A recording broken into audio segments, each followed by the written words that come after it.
ज़ीरोधा में GTT order यानी कि गुड टिल ट्रिगर ऑर्डर को यूज़ कैसे करना है, ये आखिर होता क्या है, इसके चार्जेस कैसे होते हैं, इन सारी बातों के बारे में आज हम इस वीडियो में सीखने वाले हैं। अब जनरली जीटीटी ऑर्डर को यूज़ लगभग मार्केट आवर्स के बाद में ही किया जाता है, क्योंकि लोगों को टाइम नहीं होता है। अगर आपको किसी पर्टिकुलर प्राइस पॉइंट पे अगर आपको स्टॉक एग्जिट करना है, कोई स्टॉक खरीदना है, इसके लिए जीटीटी ऑर्डर्स का यूज़ होता है। तो आइए सबसे पहले एग्जाम्पल के मदद से बात करते हैं ताकि आपको अच्छे से समझ में आ जाए।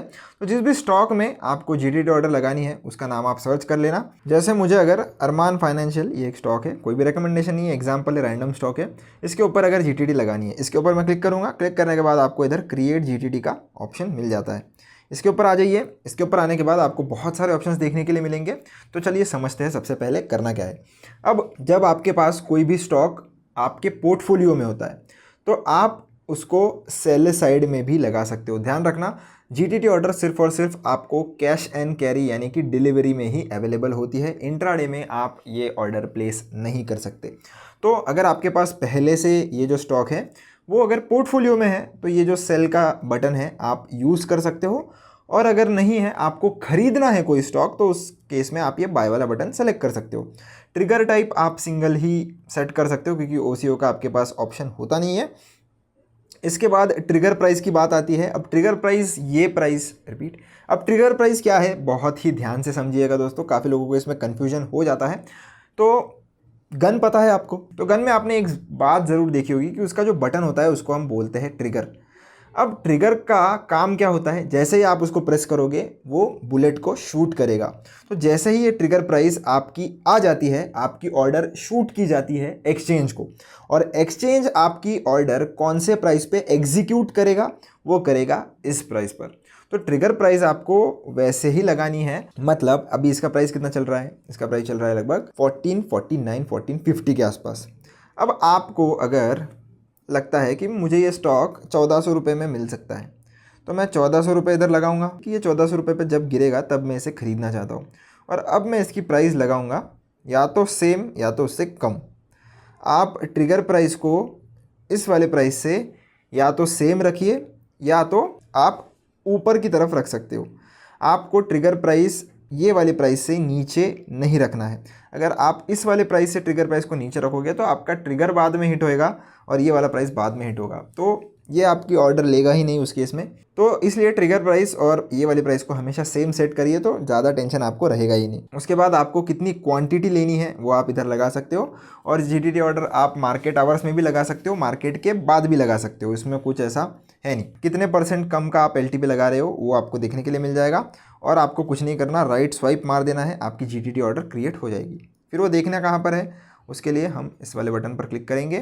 क्लिक करने के बाद जीटीटी क्रिएट लिख कर आ गया है। ऑर्डर्स वाले सेक्शन में आपको आना है। आने के बाद ऊपर की तरफ जीटीटी का एक सेक्शन मिल जाएगा, उसमें आना है। जितनी भी जीटीटी ऑर्डर आप लगाओगे वो सारी आपको देखने के लिए मिल जाएगी। जब तक वो एक्टिव है आपको इधर देखने के लिए मिलेगा। इसका जो ड्यूरेशन होता है वो 1 साल इसकी वैलिडिटी होती है। 1 साल तक आपका ये ऑर्डर जो है वो वैलिड रहेगा। अगर उसके पहले एग्जीक्यूट हो जाता है तो हो जाएगा, नहीं होता है तो कैंसिल हो जाएगा। अब रही बात इसके चार्जेस की, तो इतना समझिए कि जो भी स्टॉक आप खरीद रहे हैं या जो भी आप कुछ खरीद रहे हैं उसमें जैसा भी ब्रोकरेज लिया जाएगा या है ऑलरेडी उसी हिसाब से लिया जाता है। जीटीटी ऑर्डर लगा रहे हो तो कोई एक्स्ट्रा चार्ज आपसे नहीं लिया जाएगा।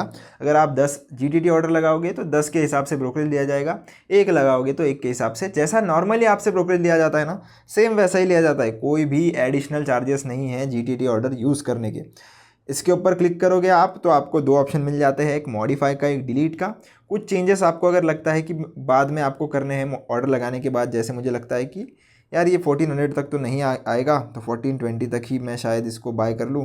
मैं दोनों प्राइस अगर चेंज कर दूँ और मॉडिफाई कर दूँ तो ये भी आप कर सकते हो। बाद में मॉडिफाई करने का मन कर जाता है तो ये भी आप कर सकते हो। अगर आपको पोर्टफोलियो में कोई स्टॉक है जिसका आपको लगता है कि यार इस प्राइस पॉइंट पर, मतलब इतना इतना मेरा टारगेट है, उतने पर वो पहुंच जाएगा तो मैं उसे बेचना चाहता हूं, अब उस दिन आपका मार्केट पर ध्यान हो ना हो, तो उस केस में भी आप ये जीटीटी ऑर्डर सेल साइड की लगा सकते हो। मैं एग्जांपल बता भी देता हूं।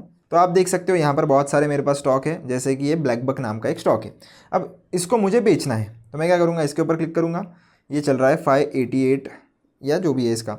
अब मैं इसको एग्जिट करना चाहता हूँ एक पर्टिकुलर प्राइस पॉइंट पे, तो एग्जांपल के लिए एक क्वांटिटी ले लेता हूँ। तो इसके ऊपर मैंने क्लिक किया।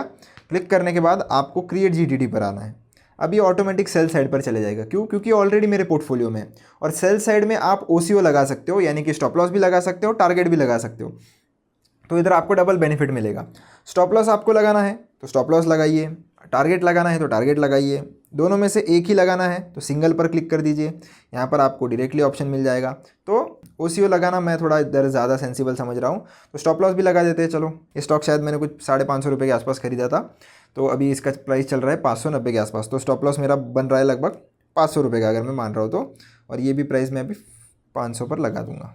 क्वांटिटी 1 कर देता हूँ और टारगेट के लिए मैं इसको जाना चाहूँगा 700 रुपये के लिए।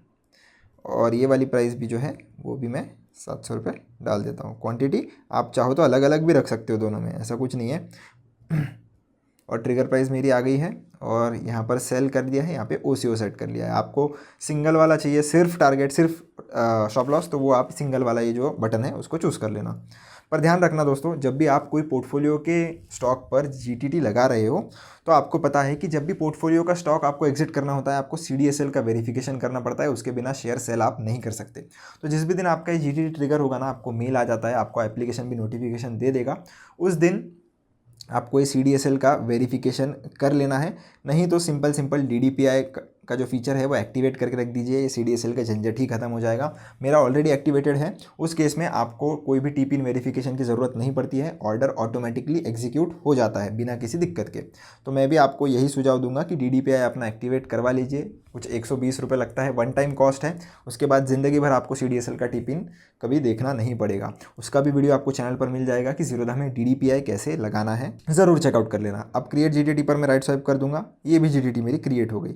फिर से हम ऑर्डर में आते हैं और जीटीटी में आप देख सकते हो यहाँ पर हमारी ओसीओ सेल साइड की लगी हुई है। इसमें आपको स्टॉप लॉस दिख रहा है, राइट में आपको टारगेट दिख रहा है, और अभी कितनी प्राइस चालू है वो भी आपको देखने के लिए मिल रही है।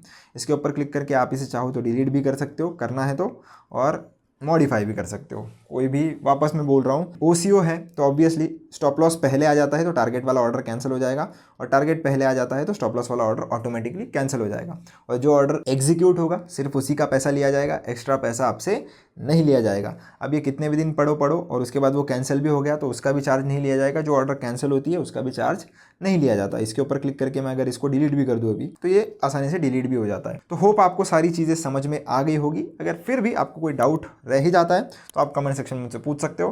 मिलता हूँ आपसे नेक्स्ट वीडियो में। धन्यवाद।